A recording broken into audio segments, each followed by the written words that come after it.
नमस्कार दोस्तों, तो एक बार फिर से आप लोगों का स्वागत है मेरे चैनल शशि संग शिक्षा में। तो आज आप सोच रहे होंगे कि आज मैं आप लोगों को क्या पढ़ाने वाली हूँ। तो आज मैं आप लोगों को, जैसा कि मैं हिंदी व्याकरण पढ़ा रही हूँ, तो आज मैं आप लोगों को पढ़ाऊँगी सर्वनाम, क्योंकि पिछली वीडियो में मैंने आपको संज्ञा पढ़ाया था। तो आज मैं आपको पढ़ाऊँगी सर्वनाम।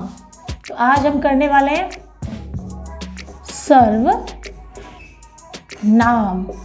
तो सर्वनाम क्या होते हैं भाई? संज्ञा आपने पिछली वीडियो में पढ़ी ली है कि संज्ञा क्या है। तो संज्ञा हमारे नाम होते हैं। और सर्वनाम क्या होते हैं? सर्वनाम संज्ञा के स्थान पर प्रयोग होने वाले शब्दों को, है ना। तो संज्ञा के स्थान पर प्रयोग होने वाले शब्द, ये सब प्रयोग होने वाले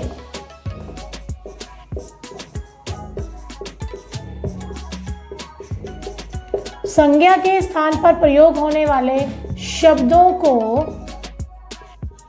सर्वनाम कहते हैं। जैसे, अगर जैसे की बात की जाए, जैसे सीता जा रही है। जैसे सीता जा रही है, तो सीता ना बोल के मैं कह सकती हूँ कि जैसे वह जा रही है। अच्छा, सर्वनाम, अब ये तो थोड़ा सा दिमाग में आता होगा कि हम लोग ये सीखते क्यों हैं, हमें क्या ज़रूरत है। भाई पिछली वीडियो में हमने संज्ञा सीखा, चलो संज्ञा ज़रूरी था कि हमें पता होना चाहिए कि संज्ञा क्या होती है। संज्ञा नाम होते हैं, तो हर चीज़ का एक नाम है, हर वस्तु का नाम है, जिसको भी हम देखते हैं हमारे दिमाग में आ जाता है कि ये चीज़ है। तो संज्ञा तो हमने सीख लिया, अब हम सर्वनाम क्यों सीखना चाहते हैं? क्यों हम सर्वनाम क्यों सीखते हैं? क्यों सीखते हैं कि इससे जो है हमारी हिंदी भाषा सुंदर बनती है। जब सपोज आपको लिखने के लिए कोई अनुच्छेद दे दिया जाए कि आप इस विषय पर लिखें, या आप लोग मेरी अध्यापिका पे लिखें, तो अगर आप लिखेंगे कि भाई मेरी अध्यापिका बहुत अच्छी हैं, अध्यापिका ऐसे पढ़ाती हैं, अध्यापिका ये पहनती हैं, अध्यापिका का नाम ये है, अध्यापिका जो है अध्यापिका के अंदर ये गुण है, तो बार बार अध्यापिका शब्द की जब पुनरावृत्ति होती रहती है, बार बार अध्यापिका शब्द आ रहा है, तो क्या आपको सुनना अच्छा लग रहा है? हाँ, नहीं लग रहा ना? नहीं लग रहा, क्योंकि बार बार वही शब्द सुनने में क्या है, नीरसता आती है, वो इंटरेस्ट नहीं रहता है।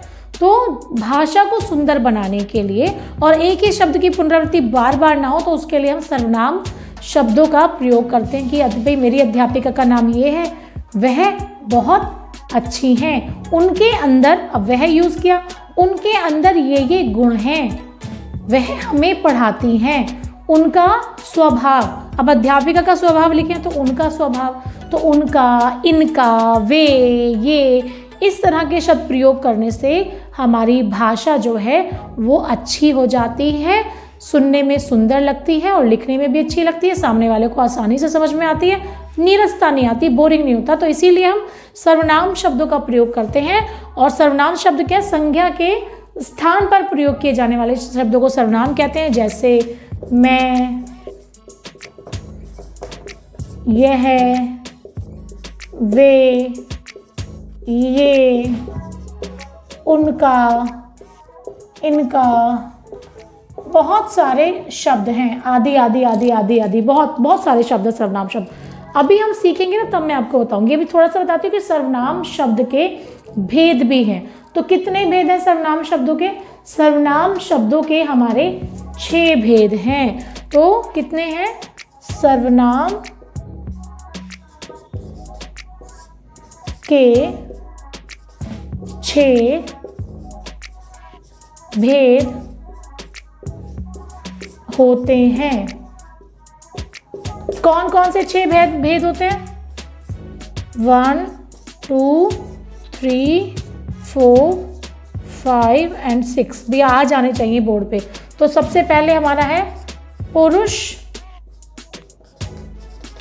वाचक सर्वनाम। तो पहला पुरुषवाचक सर्वनाम है। तो पुरुषवाचक सर्वनाम में क्या आता है? पुरुषवाचक सर्वनाम मतलब फर्स्ट पर्सन। मैं, वह, और क्या नाम है, मैं वह हो गया और तुम हो गया, आदि। दूसरा हमारा है निजवाचक। निजवाचक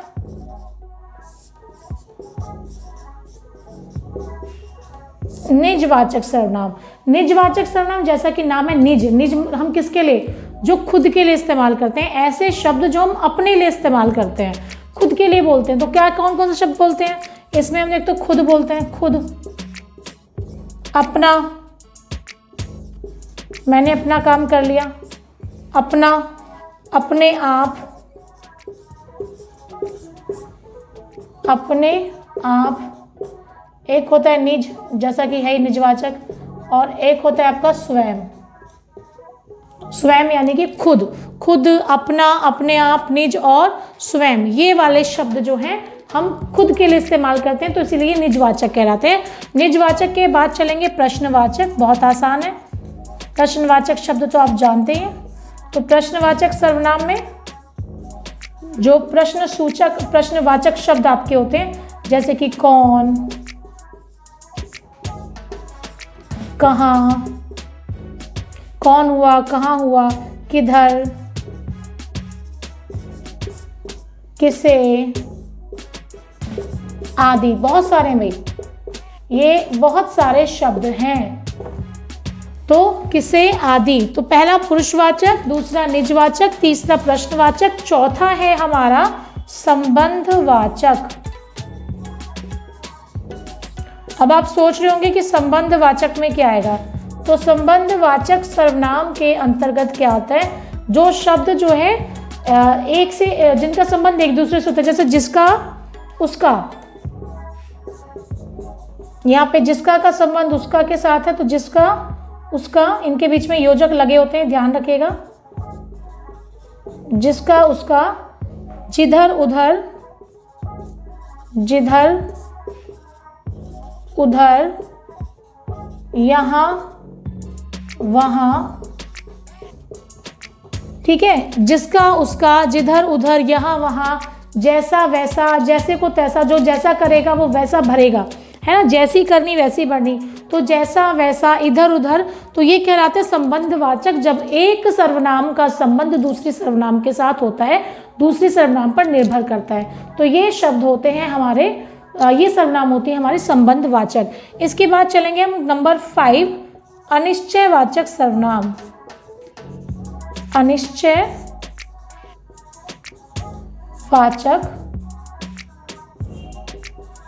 सर्वनाम। अनिश्चयवाचक, जैसा कि पता चल रहा है, अनिश्चय, जो निश्चित ही नहीं है ना, तो अनिश्चयवाचक सर्वनाम होते हैं। जैसे कि कोई, दरवाजे पर कोई आया है। अनिश्चितता है, पता ही नहीं है भाई कौन आया है, कोई तो आया है पर कौन आया हमें नहीं पता। तो जो कोई शब्द है वो है हमारा अनिश्चयवाचक, कोई। एक होता है हमारा कहीं, वह पिताजी कहीं चले गए। पिताजी कहीं चले गए, कहाँ चले गए नहीं पता, कहीं गए हैं, कहाँ गए नहीं पता। तो कहीं जो शब्द है वो अनिश्चयवाचक सर्वनाम है। इसके बाद और आपका होता है कुछ, आदि। कुछ मतलब चाय में कुछ गिर गया, क्या गिरा है नहीं पता, कुछ गिर गया। तो जहां निश्चितता नहीं होती वहां वो क्या होते हैं, अनिश्चयवाचक सर्वनाम कहलाते हैं, कि निश्चित कुछ भी नहीं है, पता नहीं क्या है। तो कोई, कहीं, कुछ, आदि, इस तरह के जो शब्द हैं वो अनिश्चयवाचक सर्वनाम है। और एक हमारा जो बचा है वो निश्चयवाचक लास्ट का। अब इसका विपरीत कर लीजिए आप, निश्चयवाचक, इसका अपोजिट हो जाएगा। निश्चय यानी कि यहाँ पर हमें कंफर्म होती है चीज़, हमें पता है। तो निश्चित क्या होते हैं हमारे, निश्चयवाचक क्या होते हैं, निश्चयवाचक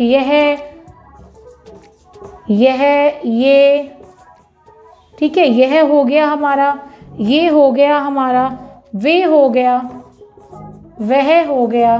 तो ये निश्चयवाचक सर्वनाम हैं भाई। ये यहाँ बैठे हैं, निश्चितता है।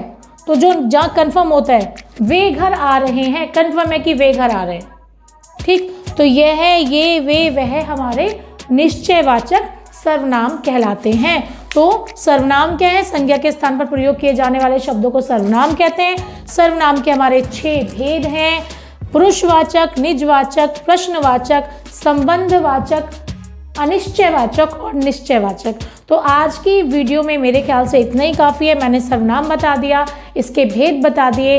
अगली वीडियो में मैं इससे संबंधित आपको अभ्यास कार्य बताऊंगी। तो मैं ज़्यादा लंबा वीडियोस नहीं बनाना चाहती हूँ, क्योंकि क्या होता है कि ज़्यादा लंबा करने से ना सामने वाला जो व्यक्ति आप जो मेरे व्यूवर्स हैं ना, वो बोर हो जाएंगे। तो छोटी छोटी वीडियो में ज़्यादा बातें आप लोग समझें। तो मेरे ख्याल से आज की वीडियो के लिए इतना ही काफ़ी है। मिलेंगे अगली वीडियो में, तो बाय बाय।